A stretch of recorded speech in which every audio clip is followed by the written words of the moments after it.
Halo guys, assalamualaikum warahmatullahi wabarakatuh. Terima kasih yang udah stuck channel Yatisam Official lagi. Semoga kalian selalu sehat, berkah untuk kita semuanya. Gimana kabar kalian, sehat? Alhamdulillahirobbilalamin. Kaisam waras, masya Allah. Kaisam mendoakan yang lagi sakit Allah sehatkan. Teman Kaisam yang berjuang rumah majikan tentunya diberikan kekuatan sampai finish. Teman Kaisam yang bahagia juga tentunya jangan lupa bersyukur. Hari ini ada cerita seru dan menarik ya cuy ya. Ini sebagai pembelajaran kita bahwa kita itu kalau misalkan belum mampu membeli barang-barang mewah branded apa, kalau punya teman jangan pengen ya cuy, jangan mata memen kalian itu cuy. Mama tua kaplak please. Kayak sama aja tuh. Ini tas beli murah, baju kaisa murah, udah nggak usah teman beli boba 3, kita pengen boba 4 ay. Maksudnya handphone ya, iPhone ya. Temen punya iPhone itu, aduh terbitan terbaru itu iPhone 15. Aduh gimana caranya, saya pengen itu, pengen. Ada gak sih yang nyidam kayak gitu? Ya kalau dari gaji kita sih nggak apa-apa ya. Gaji kita nggak cukup kayak Sam, cari itu pacar ya kan. Cari pacar mata sipit. Aduh. Tapi ya stop trend lah cuy. Udahlah, jangan kita jual-jual body kita. Sayang body kita ini gemoy, dijualin terus nantinya lepek. Astagfirullahaladzim. Paling sip kalau gibah sama kayak Tisam pagi-pagi dosa berjamaah. Kalian yang nggak mau takut dosa, wis skip aja kontennya kayak Sam. Di sini kumpulan mama begibah. Tapi di balik gibah ya kita juga harus belajar ya. Nah ini ada kasus di mana jam watch, tahu watch, Apple Watch, jam Apple ya kan, terbitan terbaru lagi, seri terbaru. Nah ceritanya si pekerja migran ini punya pacar mata sipit, jadi dijatah tuh. Jadi wajar aja gajinya segitu, tapi kita bisa beli barang mewah gitu coy ya kan. Nah termasuknya pekerja migran ini punya jam watch seri terbaru coy. Wes, warnanya gold bling bling gitu. Nah cuma si pekerja migran ini masih gaptek nih menggunakan jam watch maklum baru gitu coy. Nah kalau misalkan jam watch ini kan terhubung dengan iPhone, kok iPhone sih? Terhubung dengan iPhone ya, maksudnya handphone sama jam watch ini bisa connect ya cuy. Jadi kalau jamnya hilang gitu, kita tuh bisa cari dari handphone. Nah kebetulan pekerja migran ini belum ngerti awalnya.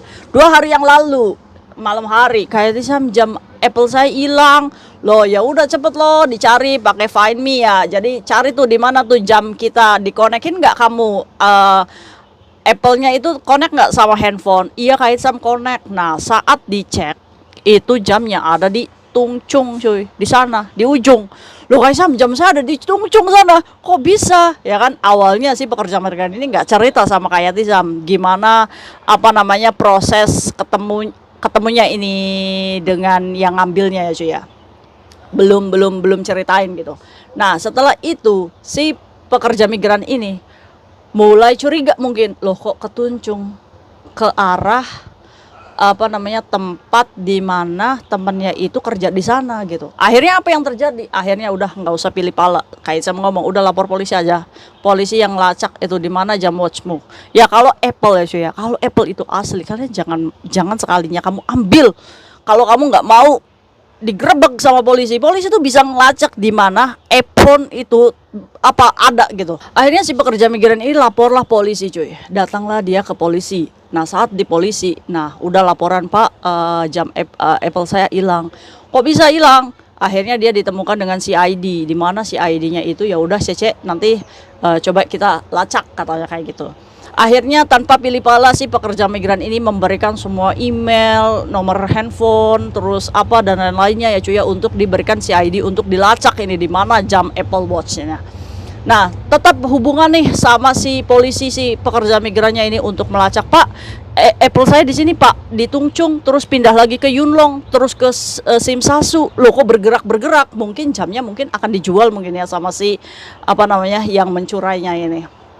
Bergerak, akhirnya polisi itu menghubungi mbaknya, kamu bisa nggak datang ke Tunmun, ke polisi Tunmun katanya di situ. Ternyata apa yang terjadi cuy, saat mbaknya ini datang, prosesnya 2 harian ya pelacakannya itu ya, investigasi polisi itu 2 harian.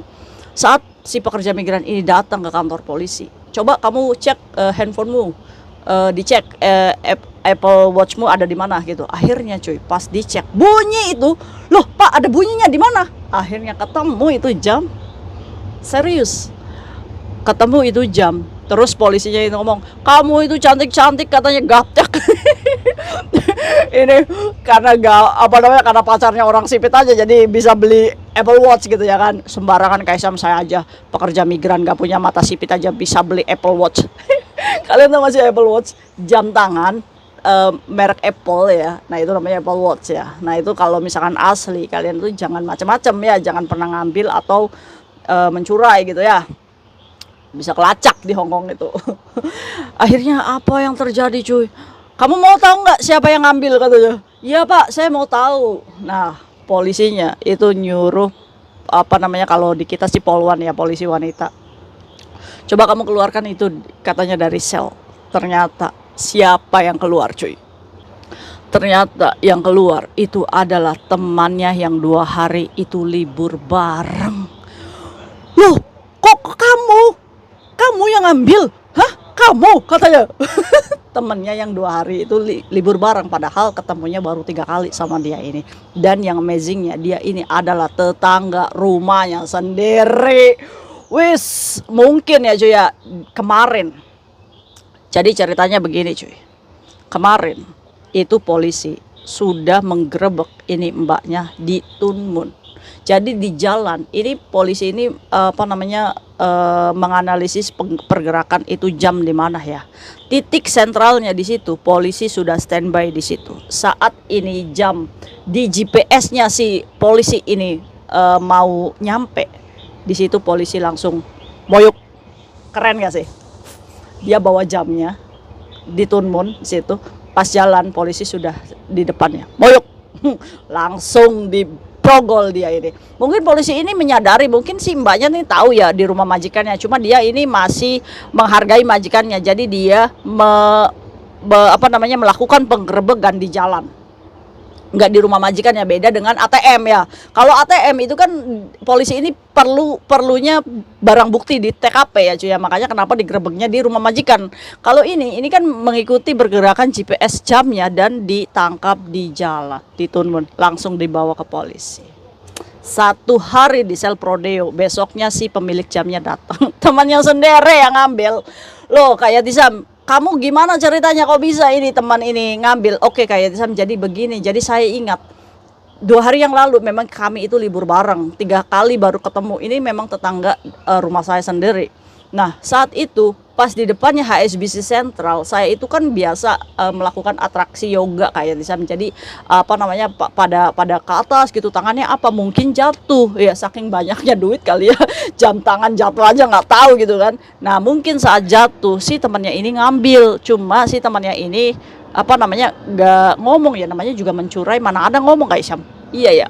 Nah mungkin langsung diselempetin tuh di kantong ya kan. Lumayan nih ada Apple, mahal ini harganya di atas 8.000 ini. Wes tak jual nanti banyak duit katanya kayak gitu. Akhirnya cuy, si pekerja migran ini sadar lah jamnya nggak ada. Jam saya hilang loh. Weh, jamnya ya udahlah, namanya juga jam tangan, palingan juga udah ada yang ngambil, kata si temennya ini cuy. Nah udah kayak gitu, ya udahlah saya mau lapor polisi. Ya udah loh kamu lapor polisi. Ya udah yuk kita berhenti dulu di ini di kantor polisi. Ya udah kamu kantor polisi, saya masih ada urusan, katanya seperti itu cuy, menolak. Nah karena dia ini bingung mau ngomong sama polisi, akhirnya nggak jadilah dia lapor polisi. Akhirnya curhatlah semalam itu sama kayak Tisam. Cuma karena dia ini melihat pergerakan di Tuncung dan dia mencurigai temannya itu kerja di Tuncung, dia itu sempat mikir apa teman saya ya yang ngambil. Saat saya chat kayak Tisam, saya malah diblok sama dia ini sebelum dia ditangkap sama polisi tuh, nah kan? Akhirnya polisi itu grebek ini mbaknya karena nomornya diblok ya, jadi kan nggak tahu gitu coy. Pas keluar dari sel, ternyata temennya yang di sel kemarin sama polisi. Puas nggak tuh pekerja migran ini ya yang cantik dari lahir pengen gaya-gaya tapi mencurai. Aduh tepak jidat kayak Tisam. Ternyata cuy, apa yang terjadi? Pihak keluarganya ini ditelepon sama si mbaknya untuk menemui keluarganya si mbaknya pemilik jamnya di rumahnya, memohon supaya tidak dikasuskan, memohon mbaknya untuk cabut berkas dan nggak apa-apa bayar uang ke polisi dan dia memilih untuk pulang ke Indonesia, tapi tidak menjadikan dia lolos dari kata blacklist di Hong Kong karena sudah mencurai ya pastinya. Walaupun si pemilik jam ini cabut berkas, ada denda yang harus dibayar oleh tersangka untuk bisa keluar dan harus exit dari Hong Kong ya cuy. Kenapa polisi ini memberikan denda gede banget sama mbaknya? 6.000 cuy. Cabut berkas, ini mbaknya harus membayar denda ke polisi 6.000 Hong Kong dolar, dan mbaknya itu menyanggupi karena tidak mau di sel prodeo. Karena prosesnya panjang, investigasi, sidang dan lain. Sampai polisinya ngomong kayak gini, "Kamu gimana nih? Mau dilanjutin sidang atau enggak?" Terus si mbaknya ngomong kayak gini, "Kamunya pengennya gimana? Tolonglah jangan saya penjarakan," katanya. "Saya mau pulang aja ke Indonesia, nggak apa-apa saya bayar 6.000, tapi saya mohon tutup aib saya. Jadi jangan sampai orang rumahnya tahu gitu." Maksudnya RT RW-nya itu tahu kalau keadaannya seperti ini. Jadi pengennya di close gitu kan. Ini sejarah buruk nih, akan menjadikan kita terngiang-ngiang dan dicap seumur hidup. Termasuk kasusnya Fitri kemarin. Fitri lagi. Lagi itu ya cuy ya. Jadi akhirnya dengan kebijakan orang tuanya, ya udahlah, udah nggak apa-apa, kita loloskan aja dia, karena orang tuanya sudah datang ya memohon untuk tidak dipenjarakan. Akhirnya mbaknya bayar ke polisi 6.000. Kok mahal sekali ya bayar cabut data 6.000? Ternyata cuy, saat dia mencuri jam itu kan mbaknya kan belum sempat bikin kunci itu di jam, sandinya belum, jadi masih bisa dibuka.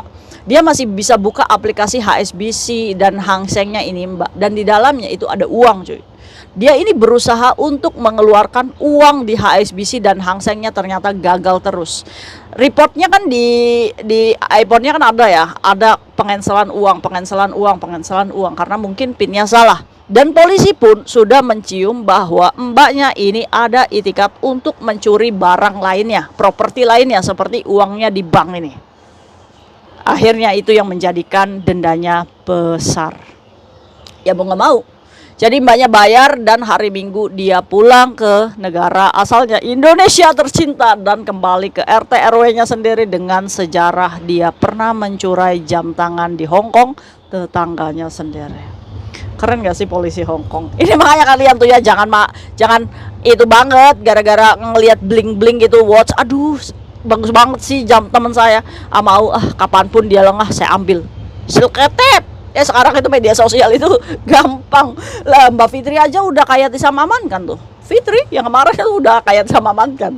Ini nggak tahu nih kita apakan ini Fitri ini. Gimana cara kayak bisa menangkap ini si Fitri? Penasaran nggak? Nanti kayak bisa bahas ya. Aduh, nah mungkin itu cerita teman kita ada-ada aja ya. Akhirnya dia gagal di Hong Kong dengan blacklist. Papai, udah gitu ditanya mbaknya, "Kenapa kamu ambil?" "Karena saya butuh uang." "Kamu ngomong loh sama saya 1.000 2.000 nanti saya pinjamkan. Kenapa harus ambil dengan cara seperti ini?"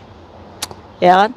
Ya nasi sudah menjadi bubur dan mbaknya harus kembali ke Indonesia dengan blacklist ya, dengan catatan criminal case, dan itu adalah kesalahan kita sendiri. 2 hari langsung disergap, ternyata orang dekat kita sendiri. Ada mungkin itu cerita jam watch ya yang ketemu, alhamdulillah masih miliknya. Nah ini yang menjadi milik akan tetap menjadi milik kalau misalkan itu masih rezeki kita. Tapi kalau misalkan uang kita sebanyak apapun, kalau Allah sudah mengambilnya dan itu bukan milik kita, ya berarti itu ya bukan rezeki kita gitu kan. Ya udah, yang harus kita lakukan adalah ikhlas ya. See you next video, bye bye. Assalamualaikum warahmatullahi wabarakatuh. Bye.